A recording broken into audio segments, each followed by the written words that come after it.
Now for something completely different. Historically, there has been a suppression of minorities in various roles of society. However, I see an overcorrection in media.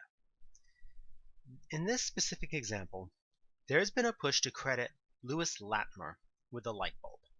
Steven Universe gave a full PSA on this. Even Biden got into on it, explicitly saying that Latimer invented the light bulb.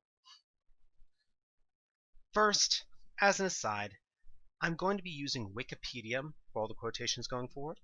I know, not the best of sources, but it's widely available, and it tends to lean towards a politically popular views. And as we know, sources are most trustworthy when they go against their preferred narrative. Now, it's become fashionable to hate on Edison, and to be fair, the man deserves quite a bit of it. However, this has gotten to the point of falsehood and falsification.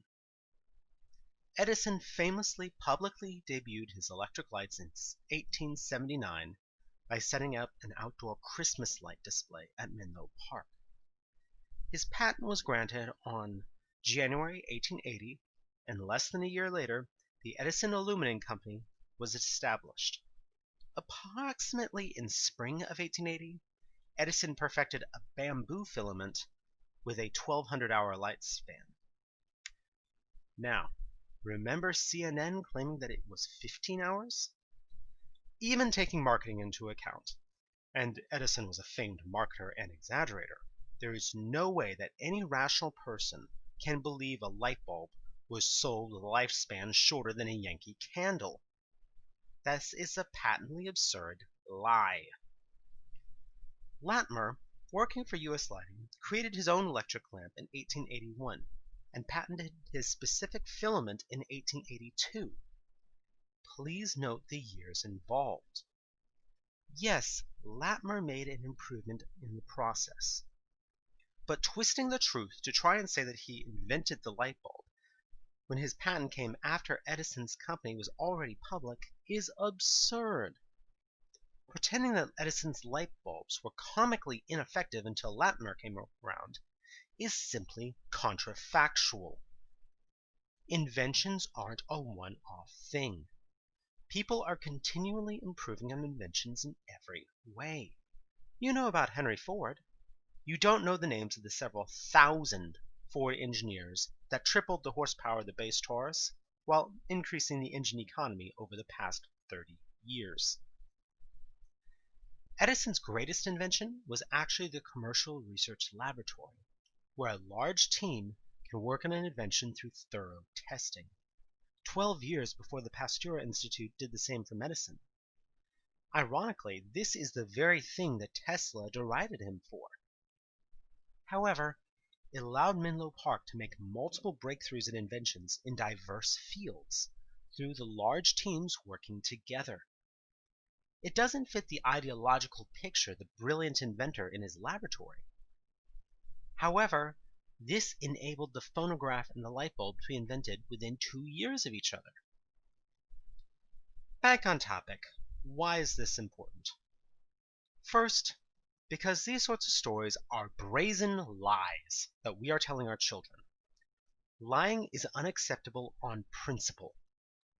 Secondly, it's a transparent lie. Even small children can see that they are trumping up small contributions because they were done by minorities, while ignoring countless other contributors because they didn't have the right skin tone or genitals. It's what Bush referred to as the soft bigotry of low expectations. Kids aren't stupid. They can see and think for themselves. They can see that these are minor players being pushed forward for political reasons. This leads to a general distrust of history. We're told the old story was wrong, the new one is clearly a lie, so let's trust whatever wacko we find on the internet.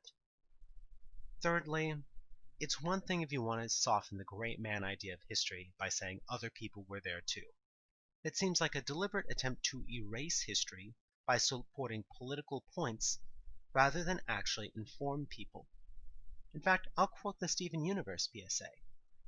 By deliberately screwing with history to get their preferred narrative, they are guilty of the very sin that they are objecting to. giving credit to people because of their skin tone, not their accomplishments. There were dozens of people who worked together to bring the light bulb to the masses. This is page 1 of the list of Menlo Park employees that we know worked on the light bulb project. It's one thing to note the sheer number of people involved. However, this historical revisionism promotes one man above all the others because of his skin. I don't care what direction racism is in. It's still wrong. So when there's a question about who invented the light bulb, there's only one right answer: the employees of the Edison Electric Company. There are many people who worked on this before and after, but the Edison team gets the credit for making the first mass market viable light bulb. Thanks for listening, y'all.